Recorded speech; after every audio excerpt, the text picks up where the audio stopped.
falar sobre um pouco da vida, trajetória, carreira, as obras e até a morte do filósofo Michel Montaigne.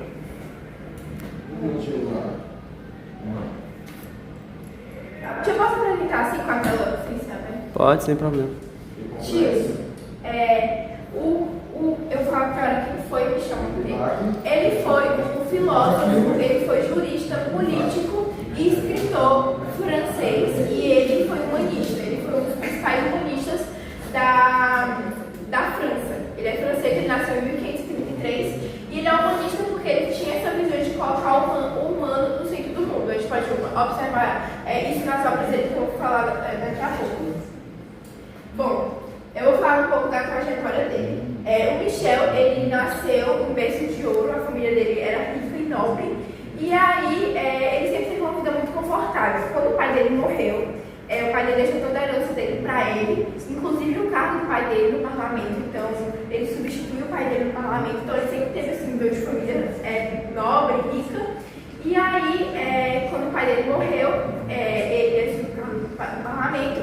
Só que aí, depois de um tempo, a trajetória dele foi assombrada, né, por causa que a França naquela época estava passando por um momento de guerra civis, estava passando também pela Revolução Puritana, né? E aí foi assombrada por também muitas pestes na Europa, então estava num momento bem complicado ali na Europa a trajetória dele. E aí, em 1570, ele vendeu o cargo dele no parlamento e se mudou para uma das propriedades dele para escrever suas reflexões. Isso foi um dos períodos mais conturbados da França. E aí, nisso, ele ficou lá escrevendo suas reflexões, só que foi na época que estava tendo toda aquela discussão entre protestantes e católicos, que a Igreja Católica estava se desfazendo, estava tendo toda aquela revolução, os protestantes estavam criando vida.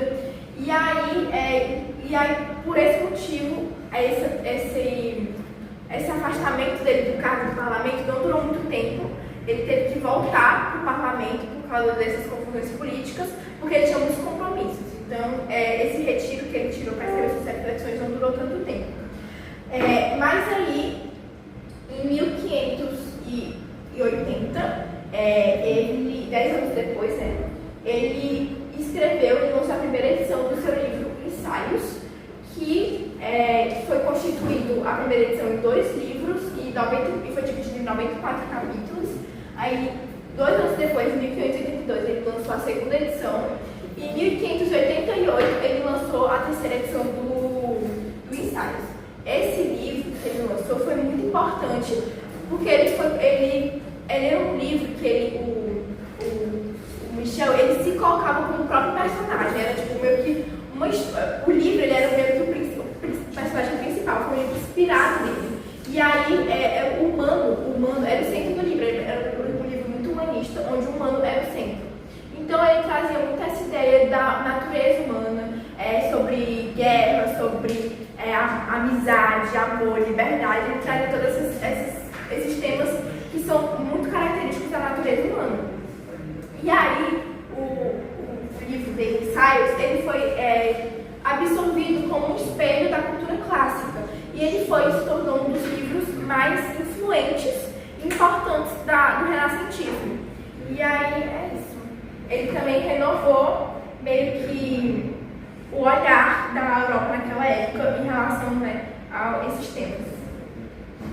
E aí, agora eu vou falar um pouco da morte dele. Ele morreu com a esposa dele do lado, ele se casou. Antes dele lançar o livro dele, o Ensaios, que era uma obra muito importante, ele tinha se casado com uma mulher que eu esqueci o nome dela. Enfim, com essa Maria de Gournay, sei lá. Ele, inclusive, lançou uma memórias póstumas para ela antes dele morrer. Então, era uma edição de 1595, eu acho, ou 94. Tem uma memórias póstumas para ela que ele lançou para ela. E ele morreu de causas naturais, bem tranquilo, assim, em 1595. Foi isso. Aí, pessoal. Valeu, Maria.